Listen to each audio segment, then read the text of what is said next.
सतगुरु नानक प्रगटिया मिटी धुंध जग चानन होआ।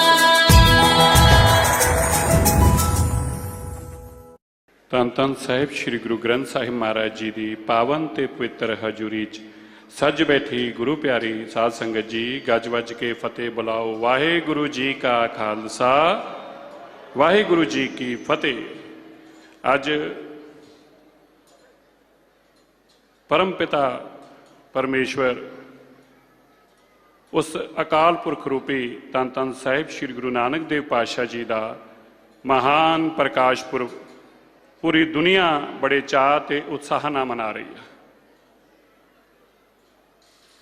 पूरी दुनिया, पूरी कायनात अज बड़े प्रसन्नता दे नाल जिथे गुरु साहब जी दी गुणगान कर रही है, उस्तत कर रही है, वडियाई कर रही है, उत्थे ही दिल्ली सिख गुरुद्वारा मैनेजमेंट कमेटी, दिल्ली दी संगत, दिल्ली दे सारे ही इतिहासिक गुरु धामां ते विशेष तौर पर गुरुद्वारा नानक प्यो साहिब विखे जो कि चरण छो स्थान आ धन धन साहिब श्री गुरु नानक देव पातशाह जी का, इस पवित्र स्थान नौवें पातशाह जी के महान शहीदी स्थान के उत्ते इस लखी शाह बंजारा हाल च बड़े वड्डे पद्धर पर मनाया जा रहा। संगत जी, साड़ी सारियां दी बड़ी खुशकिस्मती आ इस दीन दुनिया दिवाली अकाल पुरख सच्चे पिता परमेश्वर के रूप के अंदर धन धन साहिब श्री गुरु नानक देव पातशाह जी ने जो मानवता ते उपकार किया, जो सानू सेध दी, सानू जीवन काल जीण का रस्ता दिखाया और उस अकाल पुरख के उस्तत करनी सिखाई। अज उस मालिक का जो असीं दिन बना रहे हैं, सानू इस गल की भी प्रसन्नता है। लगातार पिछले 2 सालों तो जो किसानी कानूनों की लड़ाई शुरू हुई और 1 साल तो दिल्ली दियां बरूहां ते आके साडे किसान वीर किसानी का इंसाफ लैण वास्ते खड़े सी। भावें कि दिल्ली के लोगों का किता किसानी नहीं सी, पर जो सब तो वड्डा सहयोग किसान संगठन नूं किसान जथेबंदियां नूं या किसान वीरां नूं मिलिया, वो दिल्ली के इन्हां सिखां वल्लों मिलिया। जदों दिल्ली के सिखां ने बॉर्डरां ते जाके उन्हां किसानां दी सेवा करनी शुरू की ते देश की सरकार नूं एक गल समझ आ गई कि जिहड़ा सिख आ उहदी साइकी की आ। सिख अपने गुरु के चरणों नाल जुड़दा, व्यापार जाति धर्म तो उपर उठ के जदों सिखी की गल आउंदी एकजुट हो जाता है। किसानी की गल आई, देश और दुनिया के सिख एकजुट हो गए। अज दी जिहड़े 3 कानून वापस होए ने, ये 3 कानून देश के प्रधानमंत्री ने गुरु नानक देव पातशाह जी के प्रकाश पुरब वाले दिन उस पवित्र दिहाड़े ते एक खुशखबरी देश नूं और दुनिया नूं दित्ती है। लोगों के वास्ते केवल 3 कानून वापस होए ने, पर एक सिख के वास्ते उस अकाल पुरख के चरणों च कीती अरदास सफल हुई है। एक सिख के वास्ते जो उसने प्रण किया सी अपने गुरु के चरणों च बैठ के कि इस बॉर्डरों तो उठ के नहीं जावांगे जदों तक ये 3 कानून वापस नहीं होणगे, उहदे प्रण की जो गुरु के चरणों च उन्हें किया सी उसकी जित हुई है। एक सिख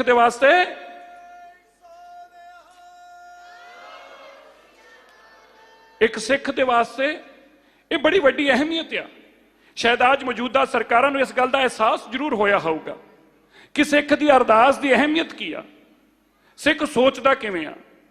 सिख जिन्ना वड्डा उदारवादी आ, जिन्ना वड्डा सेवादार आ, जिन्नी उहदे मन के अंदर मानवता की सेवा के प्रति भावना ते शरधा है, सिख का अकीदा और विश्वास अपने गुरु च कीते चरणों च कीती अरदास ते भी उन्हें अटल आ। जे सिख ने अपने गुरु चरणों च एक बार अरदास करती, फिर दुनिया की कोई ताकत उसको वापस मोड़ नहीं सकती। अज ये जरूर मौजूदा सरकारों को महसूस होया। जिवें मेरे तो पहला बहुत सोहने सरदार हरमीत सिंह जी ने और उस तो पहला भाई चमनजीत सिंह लाल जी ने बहुत सोहनी एक गल कही, असीं कोई लोगों को झुकाउण वास्ते नहीं, साडा कोई टीचा किसी को झुकाउण दा, किसी को थल्ला नीचा दिखाउण दा नहीं गा। साडा केवल एक गल सी कि बेइंसाफी दे कल असीं कल बेइंसाफी के खिलाफ एक आवाज़ नूं उठाया सीगा और वो सेध भी गुरु साहब ने आप दिती सी सानू भी। ते मैं अज मनदा है देश की सरकार, देश के प्रधानमंत्री पता नहीं की सोचते होणगे, पर मैं ये मनदा एक सिख होने के नाते कि ये जो जित आ ਇਹ ਗੁਰੂ ਨਾਨਕ ਦੇਵ ਪਾਤਸ਼ਾਹ ਜੀ ਨੇ ਆਪ ਕਿਰਪਾ ਕਰਕੇ ਆਪਣੇ ਸੇਵਕਾਂ ਦੀ ਝੋਲੀ ਜਿੱਤ ਪਾਈ ਔਰ ਆਪ ਕਿਰਪਾ ਕਰਕੇ ਉਸ ਪ੍ਰਧਾਨ ਮੰਤਰੀ ਤੋਂ ਦਿਨ ਚੁਣਵਾ ਕੇ ਉਸ ਤੋਂ ਇਹ ਖਵਾਇਆ। ਇਹ ਗੁਰੂ ਦੀ ਜਿੱਤ ਆ, ਗੁਰੂ ਦੇ ਸੱਚੇ ਸਿੱਖ ਦੀ ਜਿੱਤ ਆ। ਔਰ ਅੱਜ ਜਦੋਂ ਅਸੀਂ ਇਸ 3 ਕਾਨੂੰਨਾਂ ਦੇ ਰੱਦ ਹੋਣ ਦੇ ਉੱਤੇ ਅੱਜ ਗੁਰੂ ਨਾਨਕ ਦੇਵ ਪਾਤਸ਼ਾਹ ਜੀ ਦੇ ਇਸ ਪਵਿੱਤਰ ਦਿਹਾੜੇ ਨੂੰ ਯਾਦ ਕਰਦੇ ਹਾਂ, ਤੇ ਮੈਨੂੰ ਇੱਕ ਗੱਲ ਤੁਹਾਨੂੰ ਜ਼ਰੂਰ ਕਹਿਣਾ ਚਾਹੁੰਦਾ, ਕਿਉਂਕਿ ਅੱਜ ਇਸ ਸਟੇਜ ਦੇ ਉੱਤੇ ਬਹੁਤ ਵੱਡੇ ਪਵਿੱਤਰ ਸਰੀਰ ਬੈਠੇ ਨੇ, ਕਾਰ ਸੇਵਾ ਵਾਲੇ ਮਹਾਂਪੁਰਖ, ਉਹ ਸਾਰੀਆਂ ਰੂਹਾਂ ਜਿਨ੍ਹਾਂ ਨੇ ਨਿਰੰਤਰ ਗੁਰੂ ਘਰਾਂ ਦੀ ਮਹਾਨ ਸੇਵਾ ਕੀਤੀ, ਐਸੇ ਸਰੀਰ ਜਿਨ੍ਹਾਂ ਨੇ ਇਸ ਕੋਵਿਡ ਦੇ ਦੌਰਾਨ ਵੀ ਬਹੁਤ ਵੱਡੇ ਸੇਵਾ 'ਚ ਯੋਗਦਾਨ ਪਾਏ। ਅੱਜ ਉਹ ਸਾਰੇ ਪਵਿੱਤਰ ਰੂਹਾਂ ਜਿਨ੍ਹਾਂ ਨੇ ਮਾਨਵਤਾ ਦੀ ਸੇਵਾ 'ਚ ਗਾਂਹ ਵੱਧ ਕੇ ਸੇਵਾ ਕੀਤੀ ਔਰ ਆਪ ਵਰਗੀਆਂ ਪਵਿੱਤਰ ਗੁਰੂ ਚਰਦੀਆਂ ਉਹ ਪ੍ਰੇਮ ਦੀਆਂ ਗੁਰੂ ਦੇ ਰਸ ਅੰਦਰ ਭਿੱਜੀਆਂ ਰੂਹਾਂ ਜਿਨ੍ਹਾਂ ਨੇ ਹਮੇਸ਼ਾ ਹੀ ਮਾਨਵਤਾ ਦੀ ਸੇਵਾ ਦੇ ਅੰਦਰ ਦਿੱਲੀ ਸਿੱਖ ਗੁਰਦੁਆਰਾ ਮੈਨੇਜਮੈਂਟ ਕਮੇਟੀ ਦਾ ਸਾਥ ਦਿੱਤਾ। ਮੈਂ ਅੱਜ ਇੱਕ ਗੱਲ ਜ਼ਰੂਰ ਕਹਿਣਾ ਚਾਹੁੰਦਾ, ਬਹੁਤ ਸਾਰੇ ਸਟੇਜਾਂ ਤੇ ਅਸੀਂ ਕਈ ਵਾਰ ਇਹ ਗੱਲ ਕਹਿ ਨਹੀਂ ਪਾਉਂਦੇ ਸੀ ਕਿਉਂਕਿ ਹਾਲਾਤ ਇਹੋ ਜਿਹੇ ਬਣੇ ਹੋਏ ਸੀ, ਪਰ ਇੱਕ ਗੱਲ ਦੀ ਸੱਚਾਈ ਸੀ ਕਿ ਜੋ ਇਹ 3 ਕਾਨੂੰਨਾਂ ਦੀ ਲੜਾਈ ਸੰਘਰਸ਼ ਚੱਲ ਰਿਹਾ ਸੀਗਾ, ਕਿਤੇ ਨਾ ਕਿਤੇ ਸ਼ਰਾਰਤੀ ਲੋਕ ਇਸ ਨੂੰ ਸਿੱਖ ਵਰਸਸ ਸਰਕਾਰ ਬਣਾ ਰਹੇ ਸੀਗੇ, ਇਸ ਨੂੰ ਸਿੱਖ ਵਰਸਸ ਸਰਕਾਰ ਬਣਾ ਰਹੇ ਸੀ, ਜਿਸ ਦਾ ਕਿ ਬਹੁਤ ਦੂਰਅੰਦਾਮੀ ਸਾਨੂੰ ਅੰਜਾਮ ਭੁਗਤਣੇ ਪੈਣੇ ਸੀ। ਇਸ ਨੂੰ ਸਿੱਖ ਵਰਸਸ ਹਿੰਦੂ ਬਣਾਇਆ ਜਾ ਰਿਹਾ ਸੀਗਾ, ਐਸਾ ਮਾਹੌਲ ਬਣਾਇਆ ਗੰਦਲਾ ਕੀਤਾ ਜਾ ਰਿਹਾ ਸੀਗਾ ਜਿਹਦੇ ਨਾਲ ਹਾਲਾਤ ਵਿਗੜਨ ਤੇ ਇਸ ਤਰ੍ਹਾਂ ਦਾ ਮਾਹੌਲ ਬਣੇ ਕਿ ਜੀ ਇਹ ਸਿੱਖ ਜਿਹੜੇ ਨੇ ਉਹ ਦੇਸ਼ ਦੇ ਖਿਲਾਫ ਨੇ। ਸਿੱਖ ਦੇਸ਼ ਦੇ ਖਿਲਾਫ ਨਹੀਂ ਹੋ ਸਕਦਾ, ਸਿੱਖ ਵਤਨ ਪ੍ਰਸਤ ਆ, ਸਿੱਖ ਜਿੱਥੇ ਆਪਣੇ ਗੁਰੂ ਦੇ ਚਰਨਾਂ 'ਚ ਨਿਤ ਅਰਦਾਸ ਕਰਦਾ ਹੈ, ਆਪਣੇ ਦੇਸ਼ ਪਿੱਛੇ ਜਾਨ ਦੇਣ ਵਾਲੇ ਪਰਵਾਹ ਨਹੀਂ ਕਰਦਾ, ਪਰ ਕਾਨੂੰਨਾਂ ਦੇ ਖਿਲਾਫ ਅਸੀਂ ਸੀ, ਕਿਸੇ ਸਰਕਾਰ ਦੇ ਖਿਲਾਫ, ਕਿਸੇ ਦੇਸ਼ ਦੇ ਖਿਲਾਫ ਨਹੀਂ, ਲੇਕਿਨ ਉਸ ਨੂੰ ਗਲਤ ਤਰੀਕੇ ਨਾਲ ਦੱਸਿਆ ਜਾ ਰਿਹਾ ਸੀ। ਗੁਰੂ ਨਾਨਕ ਦੇਵ ਪਾਤਸ਼ਾਹ ਜੀ ਨੇ ਕਿਰਸਾਨੀ ਨੂੰ ਬਹੁਤ ਉੱਚਾ ਦਰਜਾ ਦਿੱਤਾ ਹੈ। ਗੁਰਬਾਣੀ 'ਚ ਬਾਰ-ਬਾਰ ਉਹਨਾਂ ਨੇ ਆਪਣੀ ਬਾਣੀ ਦੇ ਅੰਦਰ ਕਿਰਸਾਨੀ ਦਾ ਨਾਮ ਲੈ ਲੈ ਕੇ ਉਸ ਨੂੰ ਬਾਰ-ਬਾਰ ਦੱਸਣਾ ਕੀਤਾ ਹੈ ਔਰ ਉਹਨਾਂ ਦੀ ਕਿਰਤ ਦੀ ਅੱਜ ਜਿੱਤ ਹੋਈ ਆ। ਜਿਹੜਾ ਫਲਸਫਾ ਸੀ ਉਹਨਾਂ ਦਾ, ਕਿਰਤ ਕਰੋ, ਨਾਮ ਜਪੋ, ਵੰਡ ਛਕੋ, ਉਹ ਕਿਰਤ ਦੀ ਅੱਜ ਬਹੁਤ ਵੱਡੀ ਜਿੱਤ ਹੋਈ। ਅੱਜ ਦੇਸ਼ ਔਰ ਸੰਦੇਸ਼, ਪੂਰੇ ਦੇਸ਼ ਔਰ ਦੁਨੀਆ 'ਚ ਇਹ ਸੰਦੇਸ਼ ਗਿਆ।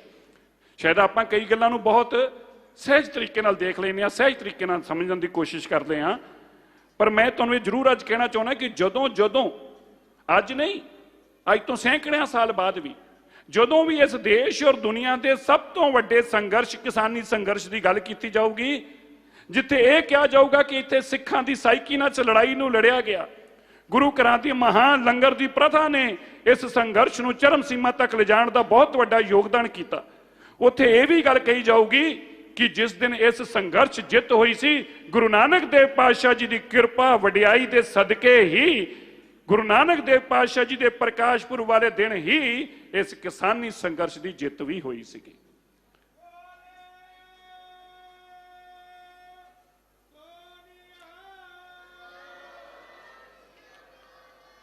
ਮੈਂ ਜਦੋਂ ਅੰਦਰ ਵੜ ਰਿਹਾ ਸੀ, ਬਹੁਤ ਸਾਰੇ ਲੋਕ, ਬਹੁਤ ਸਾਰੀ ਸੰਗਤ, ਬੀਬੀਆਂ, ਭੈਣਾਂ, ਮਾਤਾਵਾਂ ਇਸ ਗੱਲ ਦੀ ਵਧਾਈ ਦੇ ਰਹੀਆਂ ਸੀ ਕਿ ਦਿੱਲੀ ਸਿੱਖ ਗੁਰਦੁਆਰਾ ਮੈਨੇਜਮੈਂਟ ਕਮੇਟੀ ਨੇ ਨਿਰੰਤਰ, ਖਾਲਸਾ ਜੀ ਮੈਂ ਤੁਹਾਨੂੰ ਅੱਜ ਦੱਸਣਾ ਚਾਹੁੰਦਾ ਹਾਂ, ਇਹ ਕਮੇਟੀ ਤੁਹਾਡੀ ਆ, ਤੁਹਾਡੀਆਂ ਸੇਵਾਵਾਂ ਸਦਕੇ ਚੱਲਦੀ ਆ, ਅਸੀਂ ਕੇਵਲ ਸੇਵਾਦਾਰ ਤੇ ਪਹਿਰੇਦਾਰ ਹਾਂ। ਪਰ ਮੈਂ ਆਪ ਜੀ ਨੂੰ ਇਹ ਜਾਣਕਾਰੀ ਦੇਣਾ ਚਾਹੁੰਦਾ ਔਰ ਆਪ ਜੀ ਨੂੰ ਇਹ ਪ੍ਰਸੰਨਤਾ ਹੋਊਗੀ, ਆਪਾਂ ਵਾਹਦ ਇੱਕ ਐਸੀ ਦੇਸ਼ ਦੀ ਕਮੇਟੀ ਸਾਂ ਜਿਨ੍ਹਾਂ ਨੇ ਨਿਰੰਤਰ 1 ਸਾਲ ਤੱਕ ਸਾਡੇ ਲੰਗਰ ਅੱਜ ਵੀ ਐਜ਼ ਇਟ ਇਜ਼ ਉੱਥੇ ਚੱਲਦੇ ਪਏ ਆ, ਜਿਸ ਤਰ੍ਹਾਂ ਕਿ ਪਿਛਲੇ ਨਵੰਬਰ ਤੋਂ ਸ਼ੁਰੂ ਹੋਏ ਸੀ, 1 ਦਿਨ ਵਾਸਤੇ ਵੀ ਆਪਾਂ ਉੱਥੇ ਬੰਦ ਨਹੀਂ ਹੋਣ ਦਿੱਤੇ। ਆਪ ਦਿੱਲੀ ਦੀ ਸੰਗਤ ਦੇ ਸਦਕੇ ਹੀ ਇਹ ਸੰਭਵ ਹੋਇਆ ਔਰ ਤੁਸੀਂ ਇਹ ਸੁਣ ਕੇ ਹੈਰਾਨ ਹੋਗੇ। ਦੇਖੋ, ਆਪਾਂ ਕਈ ਵਾਰ ਆਪਣੇ ਸਟਾਫ ਨੂੰ ਮਾੜਾ ਚੰਗਾ ਬੋਲ ਦਿੰਦੇ, ਕਈ ਵਾਰ ਸਾਡੇ ਕੋਲ ਕੋਈ ਸ਼ਿਕਾਇਤ ਲੈ ਕੇ ਆ ਜਾਂਦਾ, ਜੀ ਜੇ ਮੈਨੂੰ ਆਹ ਉੱਚੀ ਬੋਲਤਾ, ਮੈਨੂੰ ਇਹ ਨੀਵਾਂ ਬੋਲਤਾ, ਪਰ ਆਪਾਂ ਇਹ ਸੋਚ ਕੇ ਦੇਖੀਏ ਉਹਨਾਂ ਸੇਵਾਦਾਰਾਂ ਦੀ ਸੇਵਾ ਨੂੰ ਮੈਂ ਸਲਾਮ ਕਰਦਾ, ਉਸ ਜਜ਼ਬੇ ਨੂੰ, ਉਹਨਾਂ ਦੇ ਚਰਨਾਂ 'ਚ ਸੀਸ ਨਵਾ ਕੇ ਉਹਨਾਂ ਸੇਵਾਦਾਰਾਂ ਦੇ ਚਰਨਾਂ 'ਚ ਮੈਂ ਸਲਾਮ ਕਰਦਾ ਹਾਂ ਜਿਨ੍ਹਾਂ ਨੇ 1 ਸਾਲ ਨਿਰੰਤਰ ਠੰਡ ਹੋਵੇ, ਗਰਮੀ ਹੋਵੇ, ਉਸੇ ਬਾਰਡਰਾਂ ਤੇ ਤਿੰਨਾਂ ਤੇ ਬੈਠ ਕੇ ਬਿਨਾਂ ਕਿਸੇ ਫੋਟੋ ਦੇ, ਬਿਨਾਂ ਕਿਸੇ ਵੀਡੀਓ ਦੇ 1 ਸਾਲ ਤੱਕ ਮਹਾਨ ਸੇਵਾ 'ਚ ਆਪਣਾ ਇਸ ਯੋਗਦਾਨ ਪਾਇਆ ਹੈ। ਅੱਜ ਉਹਨਾਂ ਸੇਵਾਦਾਰਾਂ ਦੇ ਚਰਨਾਂ 'ਚ ਮੈਂ ਆਪਣਾ ਸੀਸ ਨਵਾ ਕੇ ਉਹਨਾਂ ਦਾ ਧੰਨਵਾਦ ਕਰਦਾ।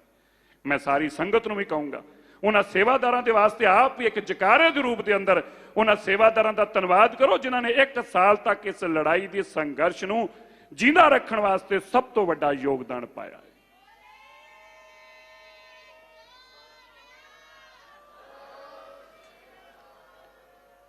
घर बह के कह देना बड़ा सौखा है।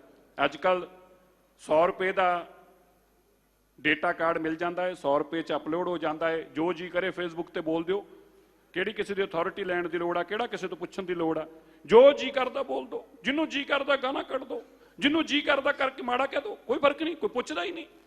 पर कदी सोच के देखो, बोलना ते 200 रुपए दे जिहड़ा डेटा पा के बड़ा सौखा है, पर जिहड़े करते ने कदी अपने मन के अंदर विचार करके देखो कि उन्हां दा धीरज किन्ना है, उन्हां दे अंदर संतोख किन्ना है, गुरु दी उन्हां ते किरपा किन्नी। हालांकि अज बड़ा खुशियां दा दिन आ, मैं कहना नहीं चाहता सी, मैनूं सरदार हरमीत सिंह कालका हुणे गल कर रहा सी, पर मैं एक गल जरूर कहूँगा, धन ने साडे मैनेजर, धन ने साडे सेवादार, धन ने साडियां ओह बीबियां ਜਿਹੜੀਆਂ ਵਿਰੋਧੀਆਂ ਦੀਆਂ ਗਾਲਾਂ ਵੀ ਸੁਣਦੇ ਰਹੇ, ਪਰ ਉਹਨਾਂ ਨੇ ਆਪਣਾ ਆਪਾ ਨਹੀਂ ਹਾਰਿਆ। ਧੰਨ ਜੇ ਮੈਂ ਆਪਣੇ ਜਨਰਲ ਮੈਨੇਜਰ, ਆਪਣੇ ਮੈਨੇਜਰ ਸਾਰਿਆਂ ਦੇ ਚਰਨਾਂ 'ਚ ਭਾਈ, ਤੁਹਾਡੇ ਚਰਨਾਂ 'ਚ ਆਪਣਾ ਸੀਸ ਨਵਾਉਣਾ ਹੈ। ਧੰਨ ਜੇ ਤੁਸੀਂ ਇਸ ਗੁਰੂ ਦੀ ਤੁਸੀਂ ਲਾਜ ਰੱਖੀ, ਤੁਸੀਂ ਆਪਣੇ ਮੂੰਹ ਮਾੜਾ ਅਲਫਾਜ਼ ਔਰ ਮਾੜਾ ਬੋਲ ਨਹੀਂ ਬੋਲਿਆ, ਵਿਰੋਧੀਆਂ ਭਾਵੇਂ ਕੁਝ ਵੀ ਕੀਤਾ, ਪਰ ਤੁਸੀਂ ਆਪਣਾ ਸੰਯਮ ਬਣਾ ਕੇ ਰੱਖਿਆ। ਹਾਲਾਂਕਿ ਤਨਖਾਹ ਤੇ ਕੰਮ ਕਰਨ ਵਾਲੇ ਲੋਕ ਆਪਣਾ ਸੰਯਮ ਖੋ ਜਾਂਦੇ ਨੇ, ਪਰ ਬਾਈ ਬਹੁਤ ਵੱਡੀ ਗੱਲ ਆ। ਸੋ ਮੈਂ ਉਹਨਾਂ ਦਾ ਵੀ ਬਹੁਤ ਧੰਨਵਾਦੀ ਹਾਂ ਜਿਨ੍ਹਾਂ ਨੇ ਇੰਨਾ ਕੁਝ ਮਾੜੀਆਂ ਗੱਲਾਂ ਸੁਣਨ ਤੋਂ ਬਾਅਦ ਵੀ ਆਪਣੇ ਧੀਰਜ ਨੂੰ ਬਣਾ ਕੇ ਰੱਖਿਆ ਔਰ ਆਪਣੀ ਸੇਵਾ 'ਚ ਪਰਪੱਕ ਰਹੇ। ਮੈਂ ਉਹਨਾਂ ਦਾ ਵੀ ਧੰਨਵਾਦ ਕਰਦਾ। ਅੱਜ ਸਾਡੇ ਵਿੱਚ ਸਰਦਾਰ ਤਲੋਚਨ ਸਿੰਘ ਜੀ, ਜਿਨ੍ਹਾਂ ਨੂੰ ਪਦਮ ਵਿਭੂਸ਼ਣ ਤੋਂ ਉਹਨਾਂ ਦੀਆਂ ਮਹਾਨ ਸੇਵਾਵਾਂ ਦੇ ਸਦਕੇ, ਵੈਸੇ ਸਰਦਾਰ ਤਲੋਚਨ ਸਿੰਘ ਜੀ ਕਿਸੇ ਤਾਰੀਫ ਦੇ, ਕਿਸੇ ਇੰਟਰੋਡਕਸ਼ਨ ਦੇ ਮੁਤਾਜ ਨਹੀਂ ਗੇ। ਇੱਕ ਐਸੀ ਵਾਹ ਸ਼ਖਸੀਅਤ ਨੇ ਜਿਨ੍ਹਾਂ ਨੇ ਬੋਲਣਾ ਸੱਚ ਆ, ਭਾਵੇਂ ਸੁਣਨ ਵਾਲ ਨੂੰ ਮਾੜਾ ਲੱਗੇ ਜਾਂ ਚੰਗਾ ਲੱਗੇ। ਔਰ ਸਾਡੇ ਵੀ ਹਮੇਸ਼ਾ ਹੀ ਦਿੱਲੀ ਗੁਰਦੁਆਰਾ ਮੈਨੇਜਮੈਂਟ ਕਮੇਟੀ ਦੇ ਵੀ ਮਾਰਗਦਰਸ਼ਕ ਰਹਿੰਦੇ ਨੇ। ਮੈਂ ਜਿੱਥੇ ਉਹਨਾਂ ਨੂੰ ਅੱਜ ਵਧਾਈ ਦਿੰਦਾ ਏ, ਉਹਨਾਂ ਦੀਆਂ ਮਹਾਨ ਸੇਵਾਵਾਂ ਦੇ ਚੱਲਦੇ ਦੇਸ਼ ਦੇ 3 ਸਿੱਖਾਂ ਨੂੰ ਇਹ ਮਾਣ ਮਿਲਿਆ। ਸਰਦਾਰ ਤਲੋਚਨ ਸਿੰਘ ਜੀ ਨੂੰ ਪਦਮ ਵਿਭੂਸ਼ਣ ਦੇ ਨਾਲ, ਜੋ ਕਿ ਦੇਸ਼ ਦਾ ਦੂਸਰਾ ਸਭ ਤੋਂ ਵੱਡਾ ਸਰਕਾਰ ਦਾ ਸਨਮਾਨ ਰਾਸ਼ਟਰਪਤੀ ਜੀ ਵੱਲੋਂ ਦਿੱਤਾ ਜਾਂਦਾ, ਉਹਦੇ ਨਾਲ ਸਨਮਾਨਿਆ ਗਿਆ, ਜੋ ਉਹਨਾਂ ਨੇ ਲੰਬੇ ਸਮੇਂ ਤੋਂ ਪੰਥ ਵਾਸਤੇ ਸੇਵਾਵਾਂ ਕੀਤੀਆਂ ਨੇ। ਮੈਂ ਉਹਦੇ ਵਾਸਤੇ ਉਹਨਾਂ ਦਾ ਧੰਨਵਾਦ ਕਰਦਾ। ਸਾਡੇ ਵਿੱਚ ਨੇ, ਮੈਂ ਉਹਨਾਂ ਨੂੰ ਬੁਲਾ ਕੇ ਉਹਨਾਂ ਦਾ ਸਨਮਾਨ ਕਰਾਂਗੇ। ਪਰ ਮੈਂ ਖਾਲਸਾ ਜੀ ਤੁਹਾਨੂੰ ਨਾ 2-3 ਬੰਦਿਆਂ ਨਾਲ, 2-3 ਵਾਕਿਆਂ ਨਾਲ ਜ਼ਰੂਰ ਰੂਬਰੂ ਕਰਾਉਣਾ ਚਾਹੁੰਦਾ ਹੈ, ਕਿਉਂਕਿ ਕਈ ਵਾਰ ਅਸੀਂ ਆਪਣੇ ਜੀਵਨ ਕਾਲ 'ਚ ਕਾਰਜ ਕਰਦੇ ਹਾਂ, ਬਹੁਤ ਸਾਰੀਆਂ ਚੀਜ਼ਾਂ ਭੁੱਲ ਜਾਂਦੇ ਹਾਂ, ਪਰ ਕਦੀ ਕਦੀ ਬੰਦਾ ਸੋਚ ਕੇ ਬੈਠ ਕੇ ਵਿਚਾਰ ਕਰਦਾ ਤੇ ਉਸ ਨੂੰ ਯਾਦ ਆਉਂਦਾ ਹੈ ਕਿ ਕਿੰਨੀਆਂ ਵੱਡੀਆਂ, ਕਿੰਨੀਆਂ ਪੰਥ ਦੇ ਪ੍ਰਤੀ ਲੋਕਾਂ ਦੀਆਂ ਸੇਵਾਵਾਂ ਨੇ।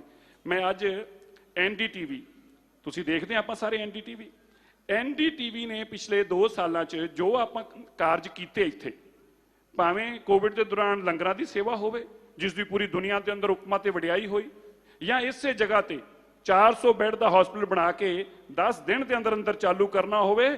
ਔਰ ਸੰਗਤ ਜੀ, ਗੁਰੂ ਦਾ ਭਰੋਸਾ ਔਰ ਗੁਰੂ ਦਾ ਵਿਸ਼ਵਾਸ ਜਿਹਦਾ ਨਾ ਡੋਲਿਆ ਨਹੀਂ, ਉਹਦੇ ਗੁਰੂ ਆਪ ਸਹਾਈ ਹੋ ਕੇ ਕਾਰਜ ਚਲਾਉਂਦਾ ਏ।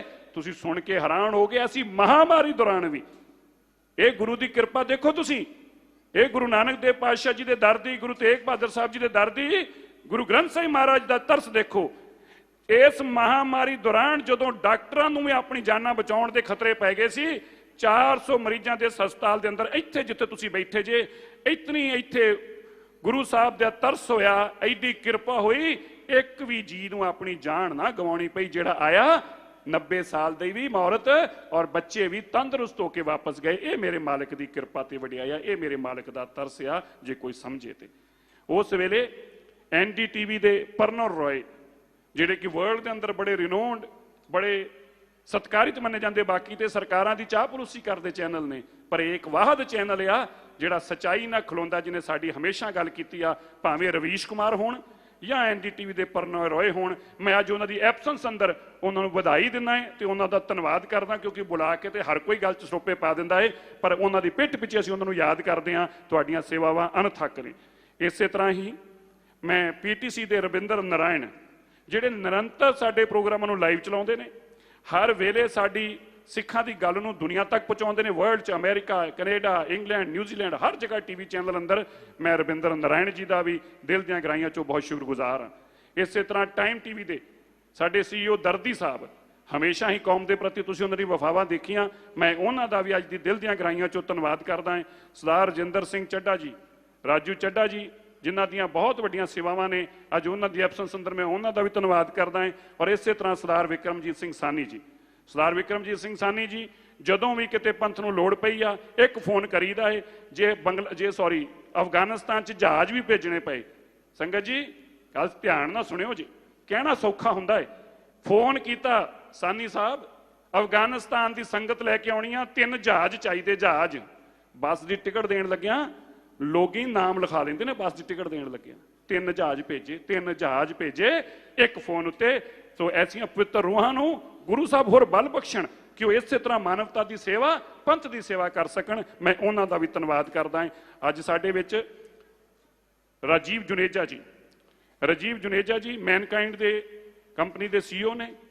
ਉਹਨਾਂ ਨੂੰ ਵੀ ਜਦੋਂ ਅਸੀਂ ਫੋਨ ਕਰਕੇ ਕਿਹਾ, ਭਾਵੇਂ ਇੱਥੇ CT ਸਕੈਨ ਇੱਥੇ ਲਗਾਉਣਾ ਹੋਵੇ ਜਾਂ ਗੁਰਦੁਆਰਾ ਸਾਹਿਬ ਜਾਂ ਬਾਲਾ ਸਾਹਿਬ ਹਸਪੀਟਲ ਦੇ ਅੰਦਰ ਉਹਨਾਂ ਤੋਂ ਸੇਵਾ ਲੈਣੀ ਹੋਵੇ, ਜਦੋਂ ਉਹਨਾਂ ਨੂੰ ਬੇਨਤੀ ਕੀਤੀ, ਉਹਨਾਂ ਨੇ ਵੀ ਆਪਣੀਆਂ ਵੱਡੀਆਂ ਸੇਵਾਵਾਂ ਪਾਈਆਂ ਉਹਨਾਂ ਦੀ ਐਬਸੈਂਸ ਅੰਦਰ। ਮੈਂ ਉਹਨਾਂ ਦਾ ਵੀ ਧੰਨਵਾਦ ਕਰਦਾ ਹਾਂ। ਸੰਗਤ ਜੀ, ਮੈਂ ਤੁਹਾਨੂੰ ਇੱਕ ਹੋਰ ਰੂਹ ਦੇ ਬਾਰੇ ਦੱਸਣਾ ਚਾਹੁੰਦਾ। ਇਸੇ ਤਰ੍ਹਾਂ ਇੱਕ ਬਹੁਤ ਵੱਡਾ ਚੈਨਲ ਤੁਸੀਂ ਸੋਨੀ TV ਦੇਖਦੇ ਜੇ। ਇੱਕ ਦਿਨ ਸ਼ਾਮ ਨੂੰ ਮੈਂ ਸੋਨੀ TV ਦੇ ਮਾਲਕ ਨੂੰ ਫੋਨ ਕੀਤਾ, ਸਰਦਾਰ NP ਸਿੰਘ ਜੀ ਨੂੰ। ਮੈਂ ਕਿਹਾ, ਸਰਦਾਰ ਸਾਹਿਬ, ਐਡੀ ਵੱਡੀ ਵਿਪਤਾ ਬਣੀ ਪਈ ਆ, ਦਿੱਲੀ 'ਚ ਅਸੀਂ ਹਸਪੀਟਲ ਬਣਾ ਰਹੇ ਹਾਂ, ਤੁਹਾਡੀਆਂ ਸੇਵਾਵਾਂ ਦੀ ਵੀ ਲੋੜ ਆ। ਮੈਨੂੰ ਕਹਿੰਦੇ ਜੀ ਜੋ ਮੇਰੇ ਜੁੰਮੇ ਲਾਓਗੇ ਉਹ 1 ਘੰਟੇ 'ਚ ਪਹੁੰਚ ਜਾਊਗਾ। ਮੈਂ ਕਿਹਾ ਜੀ ਇੱਕ CT ਸਕੈਨ ਚਾਹੀਦਾ ਹੈ, CT ਸਕੈਨ 1.25 ਕਰੋੜ ਰੁਪਏ ਦਾ ਹੈ। ਮੈਂ ਕਿਹਾ ਇੱਕ CT ਸਕੈਨ ਤੁਹਾਡੇ ਜੁੰਮੇ ਆ। ਕਹਿੰਦੇ ਜੀ ਲਿਖ ਦਿਓ, ਦੱਸੋ ਕਿੱਥੋਂ ਭੇਜਣਾ ਹੈ, ਕੰਪਨੀ ਦਾ ਨਾਮ ਭੇਜੋ ਤੇ ਜਿੱਦਣ ਕਹੋਗੇ ਉਸੇ ਦਿਨ ਪਹੁੰਚ ਜਾਊਗਾ। ਮੇਰੀ ਸੇਵਾ ਤੁਹਾਡੇ ਲਈ ਹਾਜ਼ਰ ਆ। ਸੋ ਐਸੀਆਂ ਨੇਕ ਰੂਹਾਂ ਦਾ ਜਿੰਨਾ ਧੰਨਵਾਦ ਕੀਤਾ ਜਾਵੇ ਓਨਾ ਹੀ ਥੋੜਾ ਹੈ। ਸਾਡੇ ਵਿੱਚ ਡਾਕਟਰ ਜਸਪਾਲ ਸਿੰਘ ਜੀ ਜੋ ਕਿ ਸਾਬਕਾ ਵਾਈਸ ਚਾਂਸਲਰ ਵੀ ਨੇ ਔਰ ਮੌਜੂਦਾ ਸਾਡੇ ਜਿਹੜਾ ਨੈਸ਼ਨਲ ਮਾਈਨੋਰਿਟੀ ਫॉर ਐਜੂਕੇਸ਼ਨ ਆ ਉਹਦੇ ਸਤਿਕਾਰਯੋਗ ਮੈਂਬਰ ਨੇ, ਉਹ ਵੀ ਸਾਡੇ ਵਿੱਚ ਨੇ। ਮੈਂ ਉਹਨਾਂ ਦਾ ਵੀ ਧੰਨਵਾਦ ਕਰਦਾ ਹਾਂ। ਔਰ ਮੈਂ ਹੁਣ ਬੇਨਤੀ ਕਰੂੰਗਾ ਜੋ ਕੁਝ ਰੂਹਾਂ ਸਾਡੇ ਵਿੱਚ ਅੱਜ ਆਈਆਂ ਨੇ, ਸਰਦਾਰ ਜਸਪ੍ਰੀਤ ਸਿੰਘ ਕਰਮਸਰ ਜੀ ਨੂੰ, ਕਿ ਉਹਨਾਂ ਨੂੰ ਅਸੀਂ ਸਨਮਾਨਿਤ ਕਰਨਾ ਹੈ। ਇੰਟਰਨੈਸ਼ਨਲ ਸਵਿਚ ਗੇਅਰ ਤੋਂ ਸਰਦਾਰ AS ਰੰਧਾਵਾ ਜੀ, ਉਹਨਾਂ ਦਾ ਧੰਨਵਾਦ ਕਰਦੇ ਹਾਂ। ਪੈਸੀਫਿਕ 에ਅਰ ਲੌਜਿਸਟਿਕਸ ਤੋਂ ਵਿਕਰਮਜੀਤ ਸਿੰਘ ਆਲੂਵਾਲੀਆ ਜੀ। ਮੈਂ ਸੰਗਤ ਨੂੰ ਇਹ ਦੱਸ ਦੇਵਾਂ, ਸੰਗਤ ਜੀ ਇਹ ਉਹ ਰੂਹਾਂ ਨੇ ਜਿਨ੍ਹਾਂ ਨੇ ਬਾਲਾ ਸਾਹਿਬ ਹਸਪੀਟਲ ਅੰਦਰ ਔਰ ਕੋਵਿਡ ਦੇ ਹਸਪੀਟਲ ਅੰਦਰ ਆਪਣਾ ਬਹੁਤ ਵੱਡਾ ਯੋਗਦਾਨ ਪਾ ਕੇ ਉਹਨਾਂ ਮਰੀਜ਼ਾਂ ਦੇ ਇਲਾਜ ਵਾਸਤੇ ਆਪਣਾ ਯੋਗਦਾਨ ਪਾਇਆ ਹੈ। ਸੋ ਅਸੀਂ ਸਮਝਿਆ ਕਿ ਅੱਜ ਇਹਨਾਂ ਲੋਕਾਂ ਨੂੰ ਜ਼ਰੂਰ ਗੁਰੂ ਦੇ ਆਸ਼ੀਰਵਾਦ ਲੈਣ ਔਰ ਅਸੀਂ ਇੱਥੇ ਸਨਮਾਨਿਤ ਕਰੀਏ, ਤਾਂ ਕਿ ਜੋ ਮਾਨਵਤਾ ਦੀ ਸੇਵਾ ਕਰ ਰਹੇ ਨੇ ਗੁਰੂ ਸਾਹਿਬ ਇਹਨਾਂ ਤੇ ਹੋਰ ਕਿਰਪਾ ਬਣਾਉਣ। ਸੋ ਇਸੇ ਤਰੀਕੇ ਸਰਦਾਰ ਸੁਖਵਿੰਦਰ ਸਿੰਘ ਜੀ, ਸਰਦਾਰ ਈਸ਼ਵਰ ਸਿੰਘ ਜੀ, ਸ਼੍ਰੀ ਈਸ਼ਵਰ ਸਿੰਘ ਜੀ, ਪ੍ਰਭਜੋਤ ਸਿੰਘ ਜੀ, ਸਰਦਾਰ ਵਿਕਰਮਦਿੱਤਿਆ ਜੀ, ਇਹ ਸਾਰੇ ਇੱਥੇ ਪਹੁੰਚੇ ਨੇ ਤੇ ਅਸੀਂ ਇਹਨਾਂ ਨੂੰ ਇਹਨੇ ਮੰਚ ਤੇ ਸਨਮਾਨਿਤ ਕਰਾਂਗੇ। ਸਭ ਤੋਂ ਪਹਿਲਾਂ ਮੈਂ ਬੇਨਤੀ ਕਰਦਾ ਹਾਂ ਸਰਦਾਰ ਤਲੋਚਨ ਸਿੰਘ ਜੀ ਅਗਰ ਇੱਥੇ ਹੋਣ ਹੈਗੇ ਨੇ, ਸੋ ਮੈਂ ਬੇਨਤੀ ਕਰਦਾ ਹਾਂ ਸਰਦਾਰ ਹਰਮੀਤ ਸਿੰਘ ਜੀ, ਸਾਡੇ ਸਾਰੇ ਸਤਿਕਾਰਯੋਗ ਮੈਂਬਰ ਸਾਹਿਬਾਨ, ਔਰ ਬਾਬਾ ਜੀ ਦੇ ਚਰਨਾਂ 'ਚ ਬੇਨਤੀ ਆ ਕਿ ਆਪ ਹੀ ਨਾਲ ਆਓ ਔਰ ਅਸੀਂ ਸਭ ਤੋਂ ਪਹਿਲਾਂ ਸਰਦਾਰ ਤਲੋਚਨ ਸਿੰਘ ਜੀ ਨੂੰ ਇੱਥੇ ਸਨਮਾਨਿਤ ਕਰਨਾ ਚਾਹੁੰਦੇ ਹਾਂ।